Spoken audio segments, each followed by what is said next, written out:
Elena Quinn was mocked the moment she stepped into the grand Rosenthal wine-tasting gala. Called a staff buffet straggler, sneered at by vineyard heirs, laughed off as a box-juiced nobody who dared to sip their vintages. They taunted her with polite cruelty, bet she'd sully their glasses, and dismissed her curiosity as tourism. Nobody knew. The quiet woman in worn flats was the biologist who resurrected Vitis tempestari, the rarest grape in the world. Until her truth silenced the hall, reclaimed her vines, and buried their arrogance in Napa's gilded dust, the grand Rosenthal wine-tasting gala stood as a glittering citadel in Napa Valley, its marble halls and crystal chandeliers a private shrine for the elite old-money vineyard dynasties. Corporate wine barons and high-society connoisseurs who wielded $1,000 vintages like scepters of power. The air shimmered with the scent of oak-aged Cabernet and Dior perfume, the gala buzzing with the murmurs of those whose names adorned bottles and bank vaults, their tailored tuxedos and diamond necklaces a testament to their self-anointed supremacy.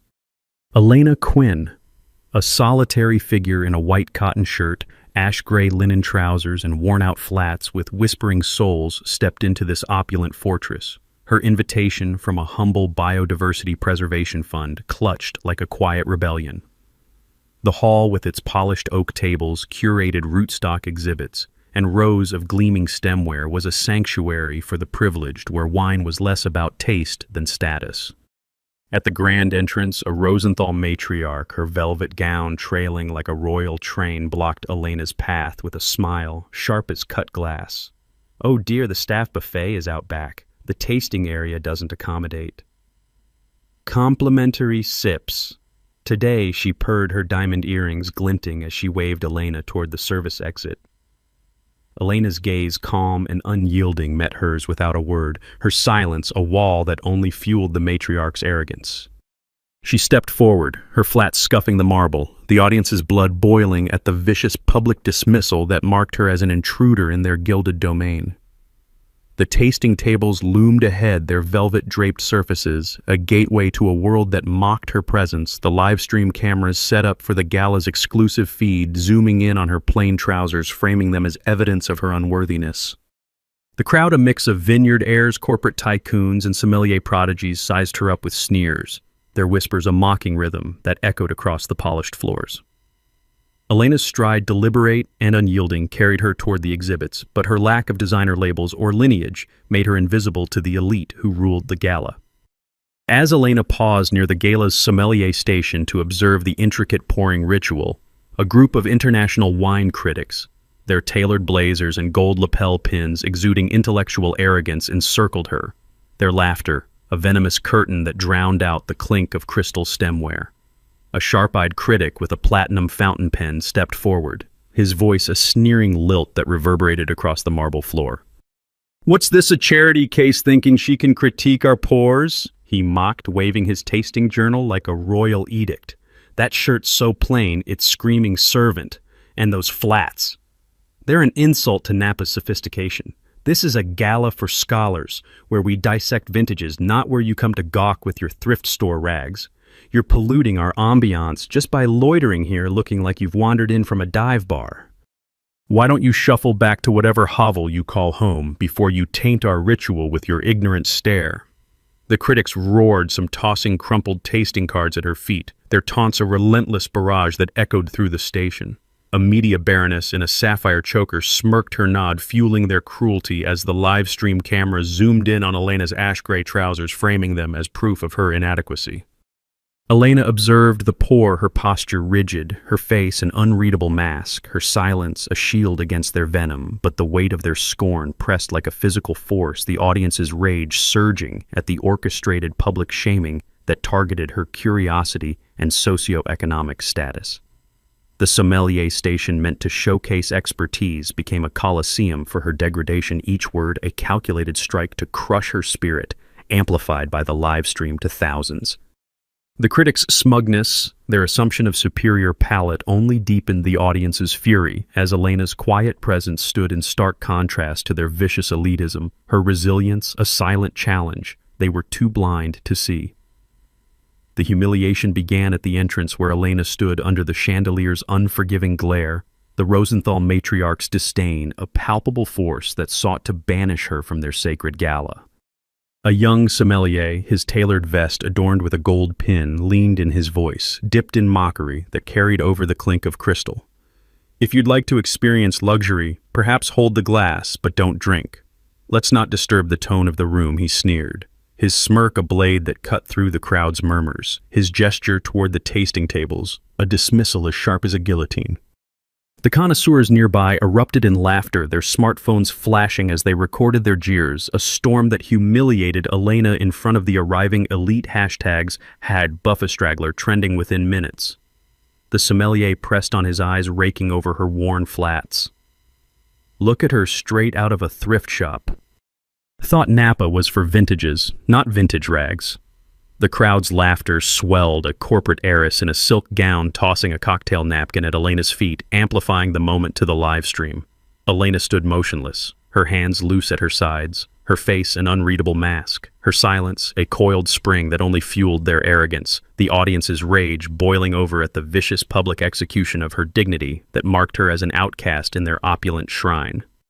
While Elena stood near the gala's vintage tasting bar examining a display of oak barrels, a clique of Napa Valley socialites, their silk dresses and diamond bracelets shimmering under the chandeliers, surrounded her, their laughter a barbed wire fence that silenced the bar's ambient hum. A statuesque socialite with an emerald-encrusted hairpin stepped forward, her voice a mocking purr that carried over the clink of glasses. "Oh, sweetheart, are you lost? Or do you think you can appreciate our barrels?" she sneered, waving her pearl-handled fan like a royal scepter. "Those trousers are so drab they're screaming peasant. And that shirt? It's an insult to Napa's elegance. This is a gala for the refined where we savor opulence, not where you come to dawdle with your sad little flats. You're ruining our aesthetic just by standing here looking like you've wandered in from a laundromat. Why don't you slip back to your nowhere town before you spoil our tasting with your tacky presence?" The socialites cackled, some flicking grape seeds at her feet, their taunts a relentless barrage that echoed through the bar. A tech heiress in a velvet gown smirked her nod, fueling their cruelty as the cameras panned to Elena's worn flats, framing them as evidence of her failure. Elena studied the barrels, her posture unyielding, her face impassive, her silence a fortress against their venom. But the weight of their scorn was a crushing force, the audience's fury erupting at the coordinated public assault that targeted her interest in craftsmanship and her worth. The tasting bar, meant to celebrate artistry, became a stage for her degradation, each word a dagger aimed at her heart, the socialite's smugness a relentless assault on her dignity, live-streamed to the gala's elite. As Elena approached the rootstock exhibit where rare grapevines were displayed like museum relics, her quiet curiosity drew a vicious assault from a boutique vineyard heir, his tailored blazer and platinum cufflinks exuding inherited entitlement. He leaned against a display case, his voice a sneering bellow that carried over the crowd's murmurs. "Do you even know the difference between Petit Verdot and supermarket grape juice?" he scoffed, waving his tasting notes like a royal decree. "Oh right, you're probably a boxed juice kind of girl.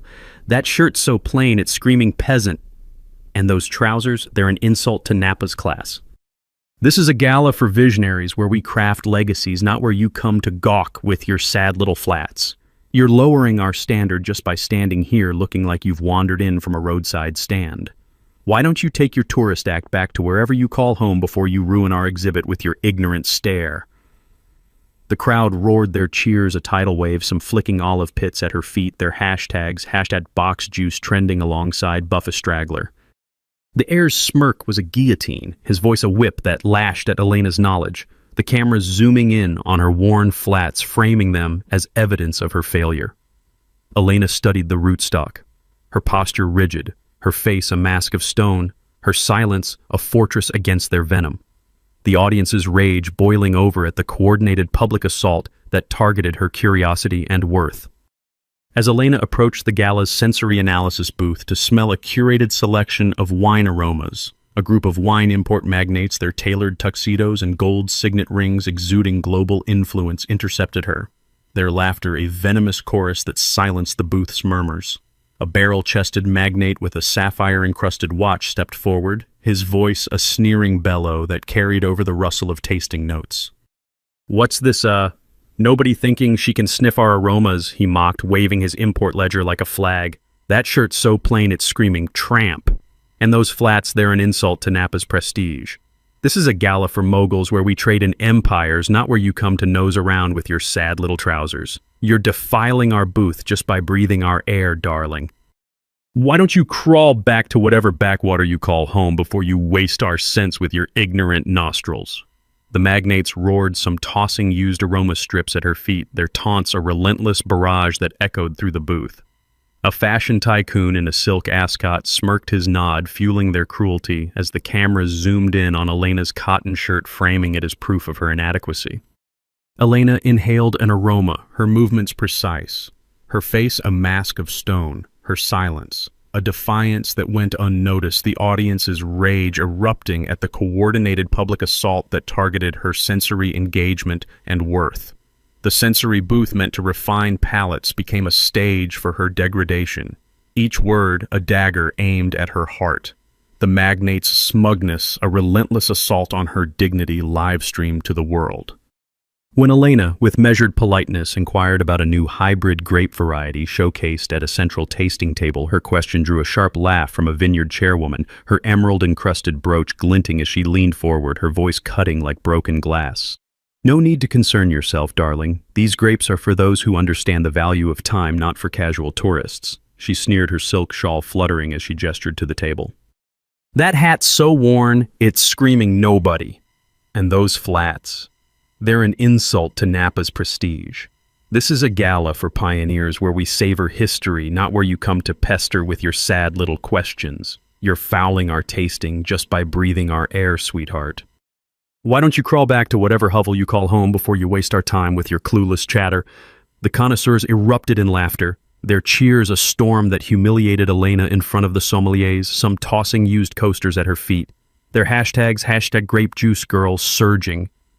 The chairwoman's smirk was a blade, her voice a whip that lashed at Elena's intellect, the cameras capturing her ash-gray trousers, framing them as proof of her inadequacy. Elena stood by the table, her hands steady, her face impassive, her silence a coiled spring that only fueled their arrogance, the audience's rage erupting at the coordinated public assault that targeted her inquiry and worth.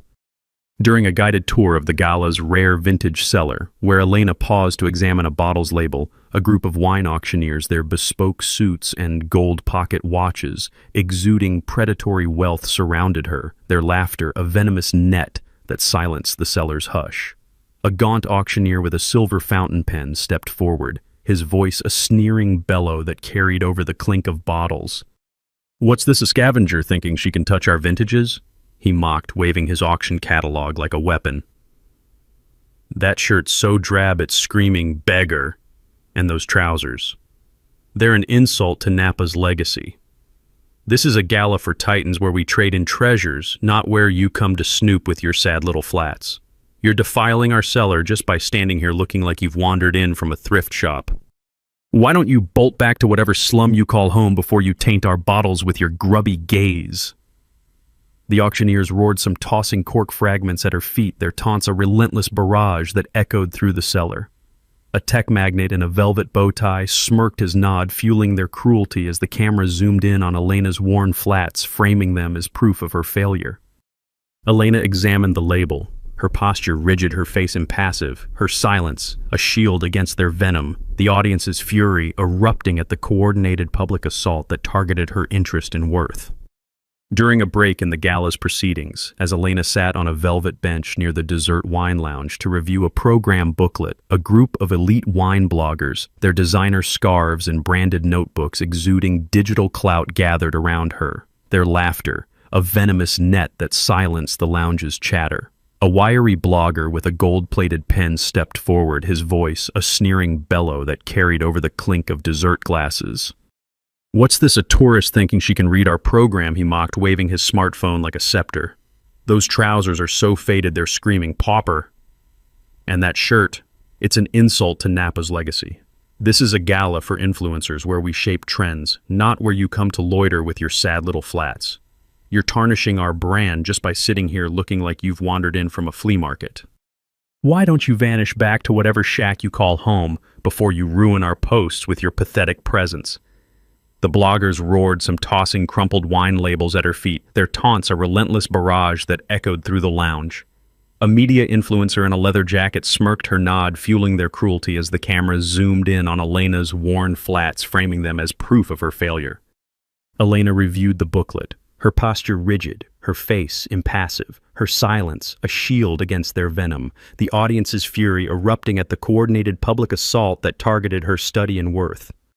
After being dismissed from the tasting tables as Elena walked toward the gala's exit hall to retrieve her coat, a group of high society vintner spouses, their fur stoles and diamond tiaras exuding aristocratic disdain, blocked her path, their laughter a venomous chorus that silenced the hall's fading murmurs. A regal spouse with a pearl-encrusted brooch stepped forward, her voice a sneering lilt that carried over the rustle of departing guests. "What's this, a reject thinking she can leave our gala with any shred of grace?" she mocked, waving her satin clutch like a royal decree. "That shirt's so plain it's screaming failure. And those flats, they're an insult to Napa's class. This is a gala for the elite where we celebrate triumph, not where you come to slink away with your sad little trousers. You're polluting our air just by lingering here looking like you've wandered in from a soup kitchen. Why don't you disappear back to whatever slum you call home before you ruin our evening with your disgraceful exit?" The spouses roared, some tossing used wine charms at her feet, their taunts a relentless barrage that echoed through the exit hall. A corporate magnate in a tailored suit smirked his nod, fueling their cruelty as the camera zoomed in on Elena's ash-gray trousers, framing them as proof of her defeat. Elena retrieved her coat, her movements deliberate, her face a mask of stone, her silence a fortress against their venom, the audience's fury erupting at the coordinated public assault that targeted her departure and worth. During the gala's peak, the crowd gathered for the most valuable grape of the year announcement, their anticipation a palpable hum, their glasses raised to toast their own exclusivity. A distinguished professor of viticulture, his tweed jacket adorned with a rare grapevine pin, stepped onto the stage. His presence, a quiet storm that silenced the hall's chatter. He cleared his throat, his voice steady, commanding. "Before we proceed, there is someone you must meet." He gestured to Elena. Her white shirt, a stark contrast to the sea of silk and diamonds, her flats whispering as she stepped forward.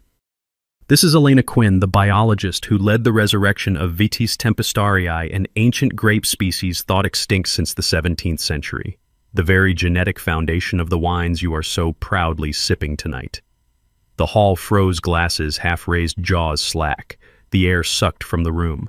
As the professor's words echoed through the hall, Elena stood poised on the stage, her cotton shirt a radiant emblem of her genius, the gala, now a hallowed arena where her legacy was forged. A renowned winologist whose research had shaped global wine standards emerged from the VIP tables, her presence a thunderclap that silenced the stunned murmurs, her voice a resonant proclamation that shattered the remnants of the matriarch's scorn. "Elena Quinn, your resurrection of Vitis tempestarii is a triumph of science and soul, a milestone that redefines viticulture," she declared, her eyes fixed on Elena's worn flats, now symbols of her dominion. "The International Organization of Vine and Wine will honor you with its highest medal for innovation." The cameras swept across Elena's unflinching gaze, her linen trousers a badge of her victory, her presence a defiant rebuke to the sabotage that had sought to erase her. The audience's satisfaction surged, their rage at the initial cruelty transformed into awe at the oenologist's tribute, each word a lash against the antagonist's pride.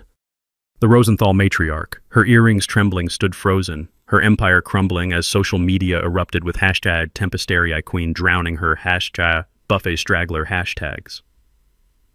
The press, their pens a blur, framed Elena as the silent vintner, her intellect a supernova that outshone their betrayal, the air thick with the weight of her triumph and their disgrace. The sommeliers who'd mocked her stood trembling, their gold pins relics of their failure, their influence erased by Elena's brilliance. The gala's marble hall, once a stage for scorn, now framed her victory, each medal a testament to her enduring dignity. The enologists' pledge to integrate Elena's methods into global standards sealed the antagonist's humiliation.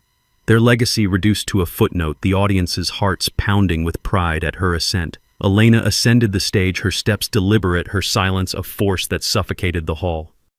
She faced the crowd, her voice slicing through the perfumed air, calm, unshaken, each syllable a scalpel. "I don't blame you. Vines don't care who drinks their fruit. They don't ask what you wear, how you speak, or where you stand in a hall of glass and gold. They survive. And today so do I," she declared, her eyes locking onto the matriarch's trembling frame, her cotton shirt a mantle of unassailable authority. With the hall still reeling from Elena's revelation, a celebrated vintner whose Napa estate had produced iconic blends stepped onto the stage, her presence a storm that silenced the crowd's gasps. Her voice a resonant decree that obliterated the last echoes of the sommelier's mockery. "Elena Quinn, your Vitis Tempestarii is a masterpiece of resilience, a legacy that will shape wine for centuries," she declared. Her eyes locked on Elena's cotton shirt, now a mantle of unassailable authority. "The Napa Valley Vintners Association will dedicate a research grant in your name to advance sustainable viticulture." The cameras captured Elena's serene expression, her worn flats now emblems of her victory, her silence a relentless assault on the cruelty that had sought to diminish her. The audience's satisfaction soared their fury at the initial taunts transformed into reverence at the vintner's pledge, each word a guillotine slicing through the antagonist's arrogance.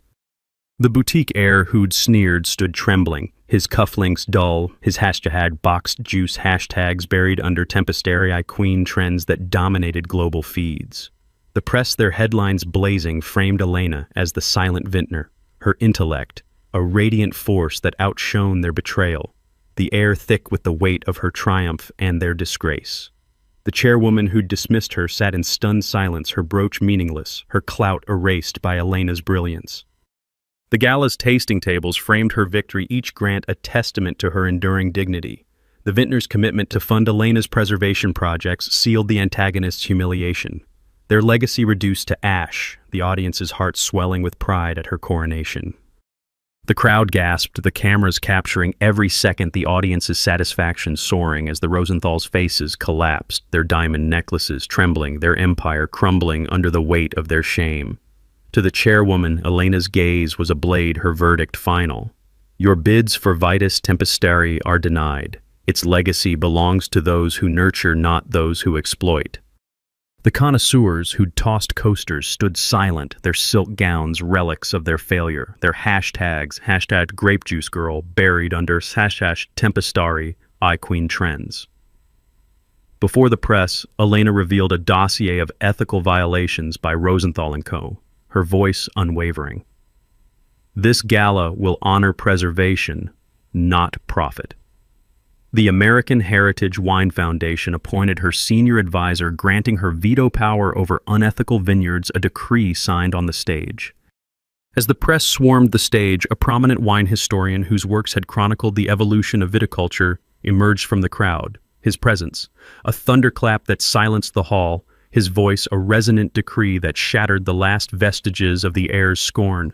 "Elena Quinn, your resurrection of Vitis Tempestarii is a chapter in wine's eternal story, a testament to the unsung who nurture the earth," he declared, his eyes fixed on Elena's trousers, now a badge of her victory.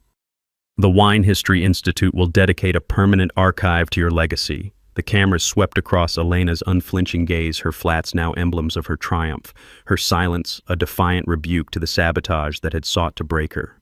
The audience's satisfaction surged, their rage at the initial cruelty transformed into awe at the historian's pledge, each word a lash against the antagonist's pride. The wine import magnates who'd mocked her stood trembling, their signet rings irrelevant, their #grapejuicegirl hashtags buried under Tempestarii Queen trends that dominated global feeds. The press, their reports blazing, framed Elena as the silent vintner, her intellect a radiant force that outshone their betrayal, the air thick with the weight of her triumph and their disgrace. The auctioneers who'd tossed corks sat in stunned silence, their catalogs meaningless, their clout erased by Elena's brilliance. The gala's chandeliers framed her victory, each archive a testament to her enduring dignity.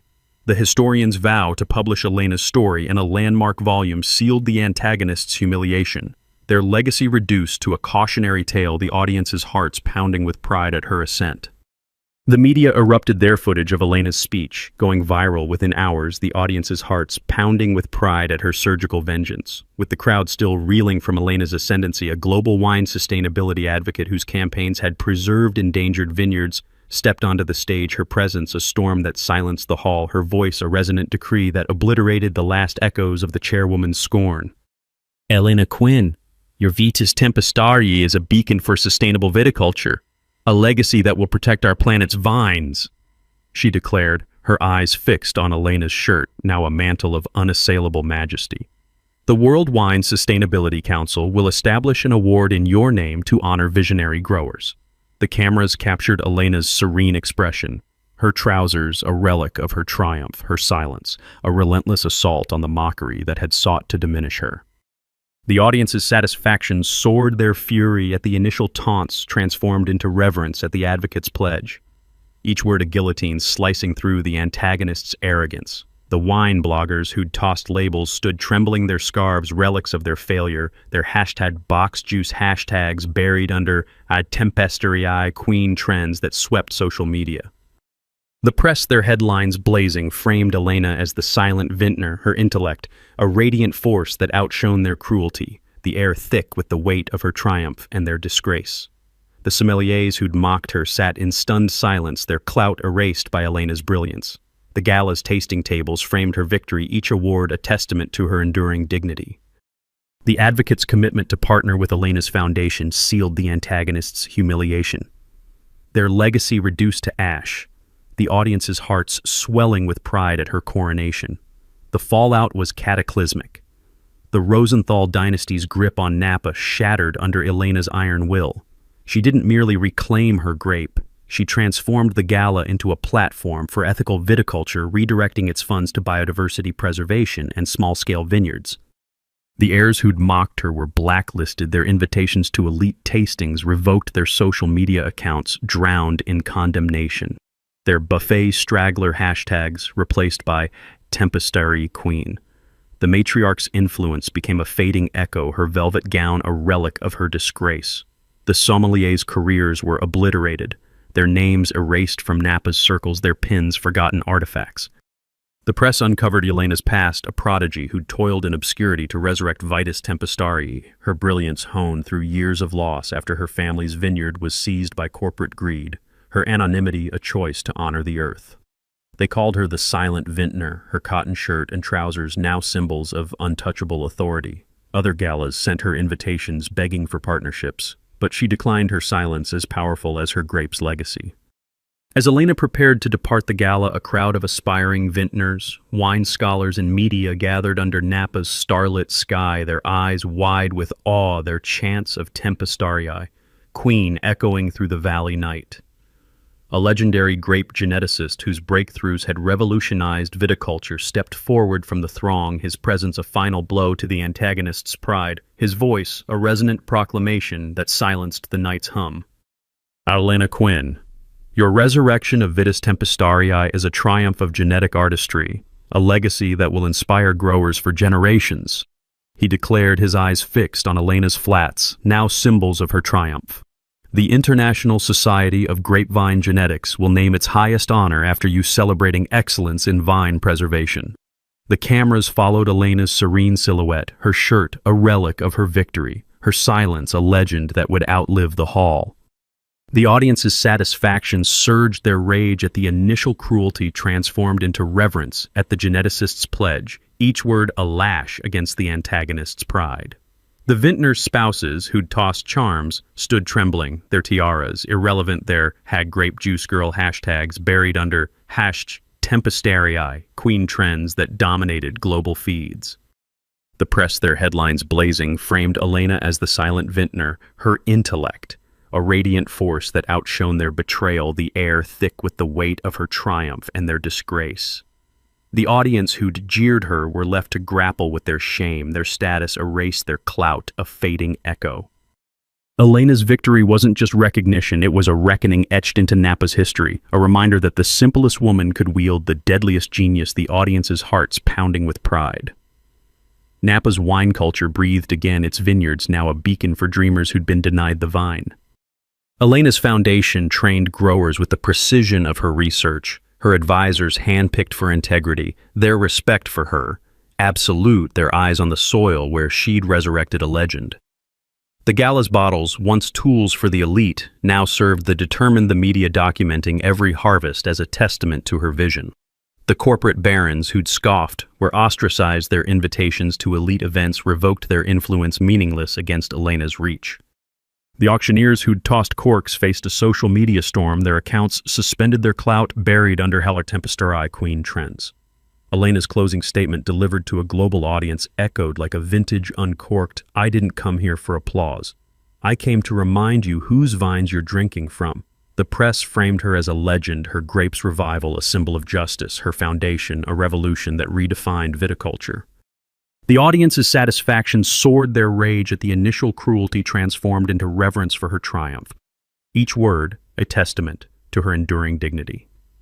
The Napa Valley, once a backdrop for privilege, now framed her empire, where Elena's victory stood as an unassailable truth. Elena didn't reclaim her name for applause.